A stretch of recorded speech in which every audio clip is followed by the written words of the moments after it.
я вижу ее и понимаю, это судьба. Всегда будете говорить друг другу правду.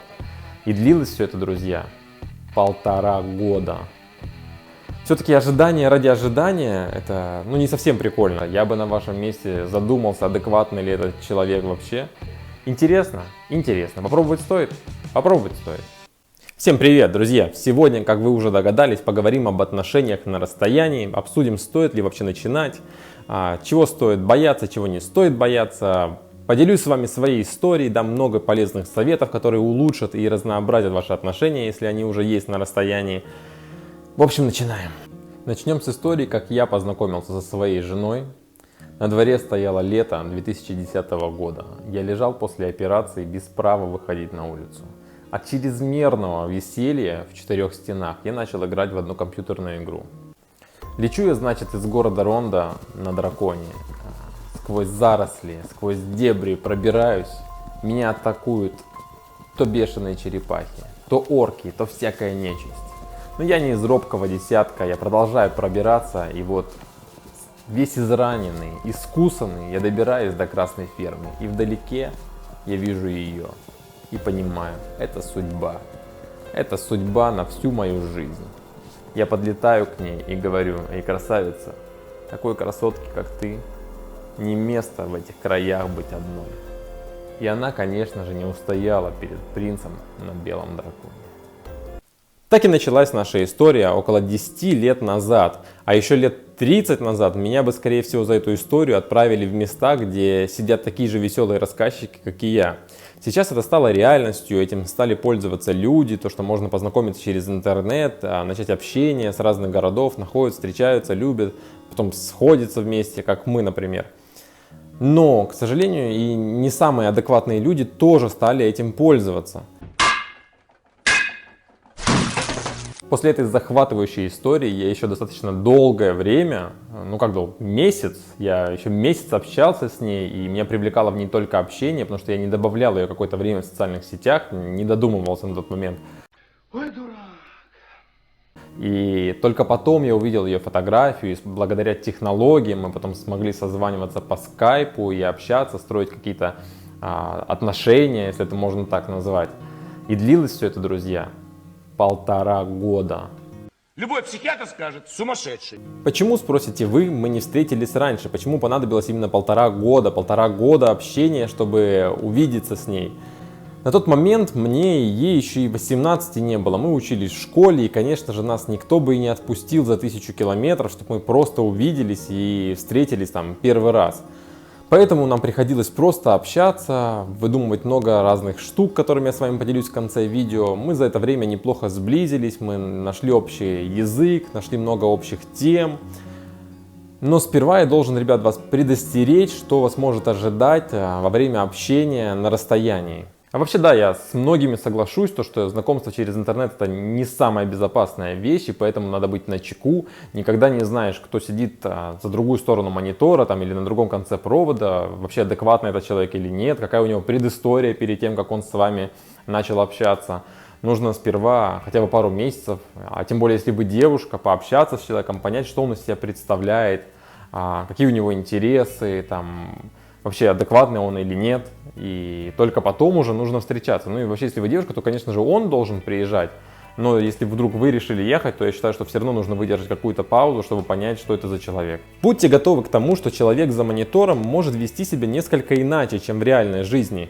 Если вы позвали его к себе домой, и он к вам приехал, то у вас на территории он может тоже себя вести немножко по-другому, не так, как у себя дома. Все-таки мы люди социальные, социальные животные, и мы под давлением разного общества можем вести себя по-разному. К этому нужно быть готовым, нужно это принять. И как этого избежать, я думаю, нужно сразу, как только вы начинаете общаться, договориться о том, что вы будете себя вести такие, какие вы есть, договориться о том, что вы примете этого человека таким, какой он есть, и не нужно ничего выдумывать, представляйте себе, что вы готовы побороть все проблемы вместе и тому подобное. Это, я думаю, единственный способ, который может хоть как-то вразумить человека, если он пытается себя несколько приукрасить. Итак, третье правило: если вдруг человек, с которым вы общаетесь, об этом уже неоднократно говорили, попросил фотографию или чего еще хуже, не детского характера, я бы на вашем месте задумался, адекватный ли этот человек вообще.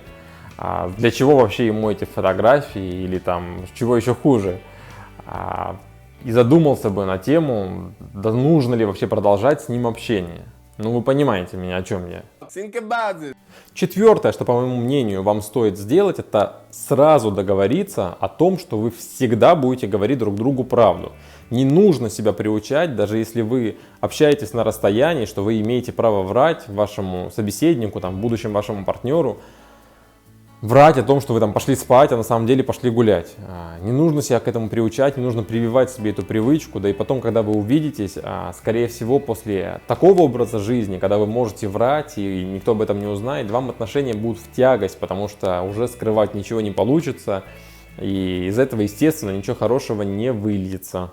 Если человек, с которым вы общаетесь, вам нравится с ним общаться, и вы уже убедились, что он адекватный, у него серьезные намерения, но по каким-то причинам вы все еще должны оставаться на расстоянии, там, работа сдерживать, или там, учеба и тому подобное, сейчас я поделюсь с вами парой способов, которые помогут вам разнообразить ваше общение на расстоянии. Итак, первый пункт, который поможет вам разнообразить ваши отношения на расстоянии, ваше общение, это мы еще с женой, когда только вот общались, мы придумали такую фишку. Мы находили фильм на одном сайте, запускали этот фильм одновременно, прям секунда в секунду, чтобы вот прям синхронно звучало. При этом мы созванивались по скайпу и по звуку подстраивали, чтобы это все подходило. Одновременно включали фильм, там готовили себе чай, усаживались и комментировали его вот в прямом эфире друг другу. Это дает такое, знаете, подспорье, то, что вроде бы человек далеко, но ты все равно его как-то чувствуешь, начинаешь с ним взаимодействовать, потому что когда ты общаешься с человеком на расстоянии, не хватает больше всего именно этого взаимодействия, прикосновения, а тут вот хоть какая-то помощь в общении и дает вам лишнее ощущение, что человек все-таки реальный, а не просто там картинка на мониторе. Я думаю, это очень прикольно и стоит попробовать. Второе. Мне кажется, очень-очень круто в наше время это отправить настоящее, живое, бумажное письмо человеку. Туда же можно вложить фотографию, понимаете? Когда вы пишете мессендж или там звоните, это одно, это совсем не то, когда вы вложите душу и катаете на пару альбомных листов, там письмо, там с чувствами, с признаниями какие-то. Фотографию можно вложить в какую-то не банальщину, а где-то там, где вы стоите, и вот не хватает второго рядом человека, ну вы поняли, что-то такое романтичное. Мне кажется, это очень-очень круто в наше время, там, или еще можно как раньше, знаете, там, бумагу своими духами взбрызнуть. Ну, мне кажется, это прикольно и можно попробовать, почему бы и нет. Так, третье, что очень важно сделать, это все-таки обозначить дату, когда вы в первый раз увидитесь, обвести ее в календаре, там, договориться о месте, где вы встретитесь, что вы будете делать, обговорить этот день, какой он будет для вас, насколько он будет яркий, чем вы займетесь, куда пойдете, что посмотрите и так далее. Все-таки ожидание ради ожидания, это не совсем прикольно, когда ты ждешь, как в концлагере, да, когда ты не видишь конца и не знаешь, когда он закончится, это не самое лучшее, что есть в отношениях на расстоянии. Когда есть хоть какая-то дата, когда вы сможете встретиться, это намного-намного упрощает и убирает этот груз общения, отношений на расстоянии. Четвертое. Мне кажется, очень интересно было бы отправить человеку, там, скажем, книгу, если он их читает, с автографом в этой книге вашим. Или там, например, если он работает, ежедневник, да, с какими-то пометками от вас, да, пожеланиями в этом ежедневнике. Мне кажется, это очень-очень интересно. Такое, знаете, ощущение живого вот присутствия, как будто бы вот прям из рук в руки передали. Интересно? Интересно. Попробовать стоит? Попробовать стоит. Итак, шестой пункт. Не забываем, друзья, что мы живем в век интернета и технологий. Это позволяет нам не только общаться, но и совершать другие действия. И когда вы уже долго общаетесь, узнали друг друга адрес, где проживаете, квартиру и так далее, уже вошли в какое-то доверие, вы можете, например, перед тем же просмотром фильма или во время просмотра фильма, или во время звонка по скайпу вы можете незаметно заказать, например, человеку пиццу на обед, или там, если девушка, то цветы, да хоть что угодно вы можете заказать, что доставит человеку домой, и это даст, вот, знаете, такое лишнее ощущение близости. Вроде вы далеко, там, за 1000 километров или за сколько там, а вроде бы и близко, да, то есть, как бы, это такое то, что даст вот лишнее понятие, что вы реальны, что это не просто монитор, не просто картинка, а что вот вы есть, и вы заботитесь об этом человеке. Мне кажется, это прикольно, и стоит этим воспользоваться. Шестое. Если человека, с которым вы общаетесь, день рождения или какой-то праздник, да или вообще просто вы можете устроить такой день, я вот для примера возьму девушку, потому что мне так проще будет объяснять. Вы можете заказать какую-то услугу, ну там скажем спа, да, не забываем, что мы в век технологий живем, можно это сделать одним кликом через интернет, находясь хоть в другом конце мира. Можете заказать, например, поход в спа ей, да, и даже можете вызвать ей Яндекс.Такси или любое другое такси, которое ее заберет, отвезет и потом еще обратно привезет. В общем, мне кажется, это не может не понравиться, такой шаг, хотя вы вроде находитесь далеко, но такая забота по-любому будет оценена. Мой монолог подошел к концу, надеюсь, всем было интересно, надеюсь, услышали что-то полезное. Благодарю всех, кто досмотрел до конца, ставьте лайки, подписывайтесь на канал, вы знаете, что делать. До новых встреч в новых видео.